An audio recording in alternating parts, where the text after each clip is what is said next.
This is a video response to James Uscroft. That's ujames1978 on his new channel, ujames1978 Forever.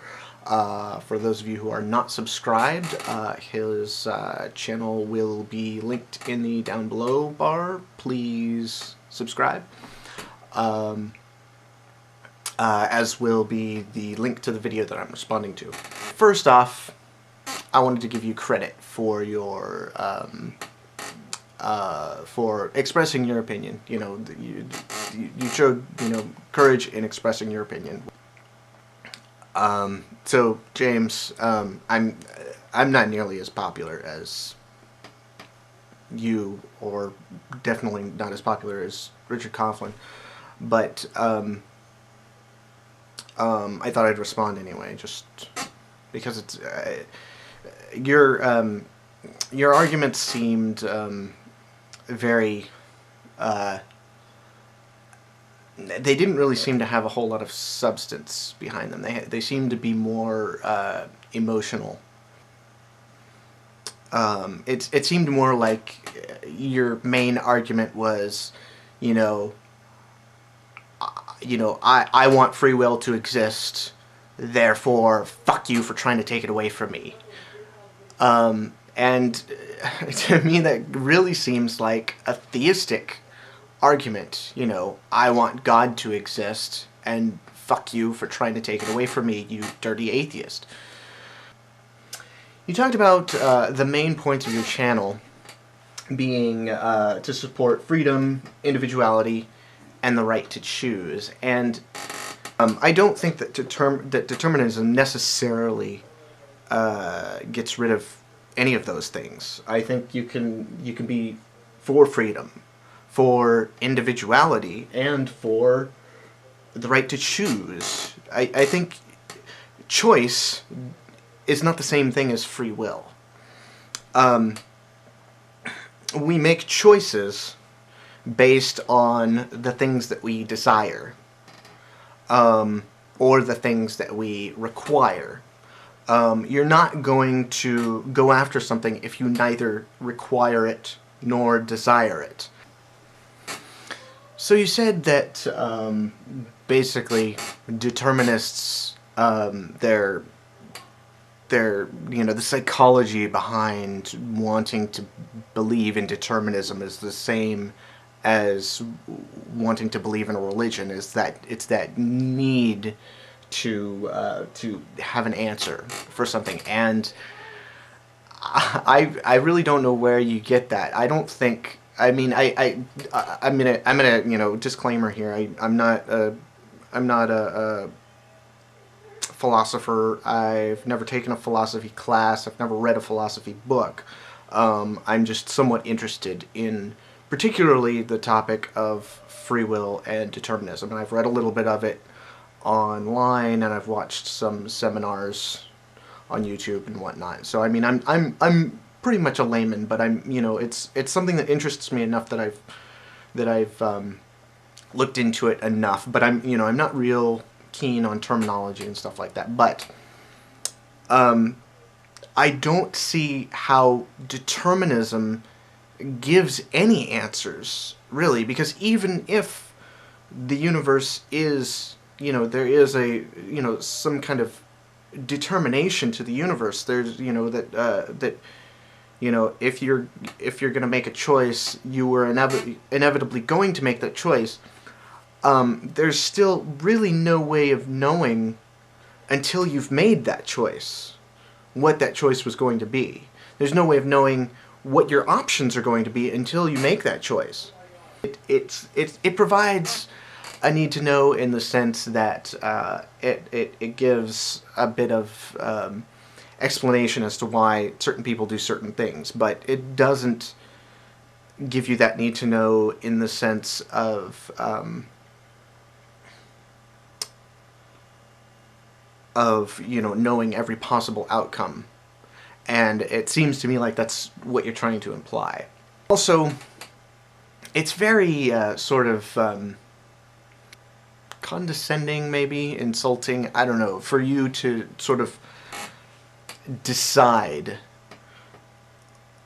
for people that believe in determinism for them why they believe in determinism.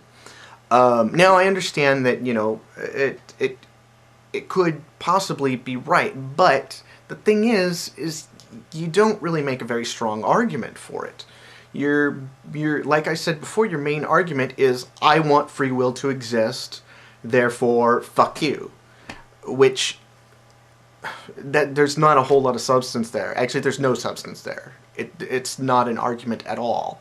It's just, you know, you're trying to take away my choice. And really, determinism doesn't take away choice. Choice is not necessarily the same thing as free will. And, you know, when it is the same thing as free will, you know, when it is defined as the same thing as free will, that's usually the compatibilist idea of determinism, where, you know, a compatibilist is someone who defines free will in such a way that free will can coexist with determinism. In other words, we are free to choose. It's just that, you know, the choices that we make, you know, we made those choices based on our nature. You know, like, I'm going to use myself as an example. And I identify as gay. I am almost 100% gay. There's, you know, very few women that have done it for me.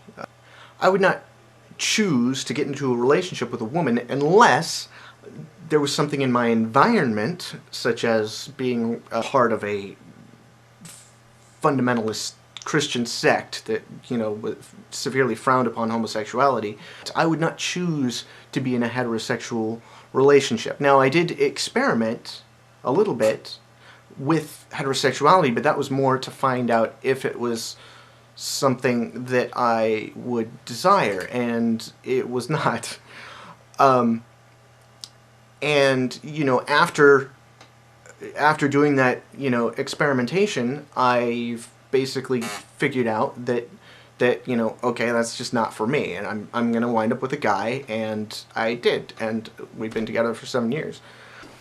Now, in your video, you're criticizing something that you call hard absolute determinism, and I think the reason you use those exact words is because you're trying to cover your ass, really, so that when, you know, somebody says, but compatibilism, you know, isn't like that, then you can say, but I wasn't talking about compatibilism, I'm talking about hard absolute determinism. I kind of feel like, you know, the type of determinism that you're talking about here is primarily a straw man. I don't really think that there are actual determinists like that, and if there are, I've never met any. You talked about how there's no accountability in determinism, and first of all, there is accountability. You are accountable for your actions, because just because you are predestined because of your genes or because of your environment to do a certain act, it doesn't mean that, you know, that's not still your responsibility.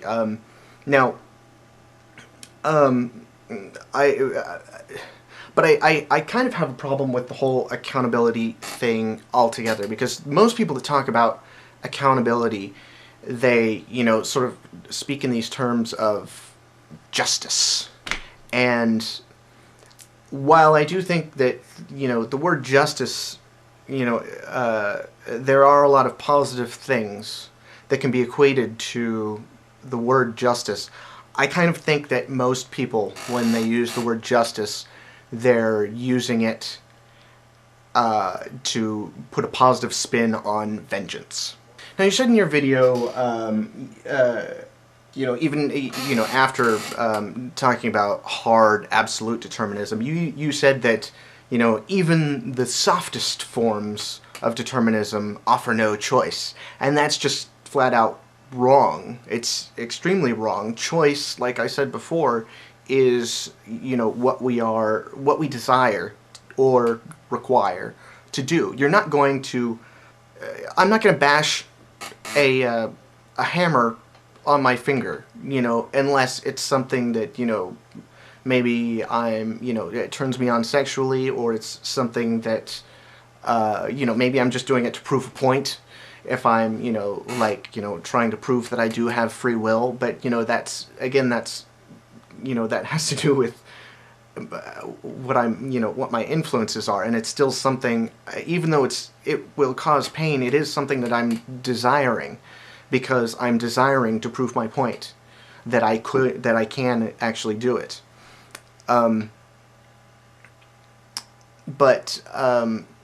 So, I mean, you know, we don't choose to do things that either we don't desire or that we don't require. You know, like we may take a job that sucks, but the reason we take that job is because we need the money. And, you know, while, you know, smoking or drinking may be really bad for our health, it's also something, you know, that's kind of enjoyable. So, you know, we do that because we desire those things. I also wanted to point out, you talked about, you know, how, you know, you basically didn't like the idea of people imposing their will on others. And to me, it sounded like you were saying that that was an absolute. And I actually don't think that you believe it's an absolute, but the way that you said it, it sounded like an absolute. And the reason I think that you don't think it's an absolute is because sometimes we do need to impose our will onto others. If someone is a danger to society as a whole, we need to put them somewhere where they can't hurt anyone. And, you know, just because it's not necessarily their fault. You know, they may be a sociopath, or, you know, they may, you know, be, you know, they may have, you know, some kind of brain damage or something like that, you know, just because, or they could have been raised in an environment where that kind of thing is considered acceptable. You know, just because that may be the case, that doesn't mean that we shouldn't remove them from society. That doesn't mean that we shouldn't prevent them from doing harm. You know, like the, you know, the young girl that you described who was sex trafficked and got AIDS and was basically thrown into a garbage can and left to die. Would you believe that we don't have the right to violate the will of the people that put her in that situation? And I don't mean in a metaphorical sense, I mean in an actual physical sense.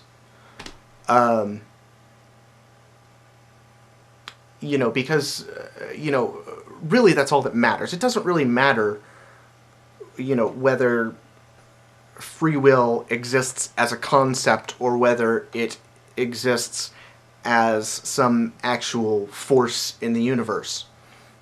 It doesn't matter. The fact is, we do have choices. We can make choices. And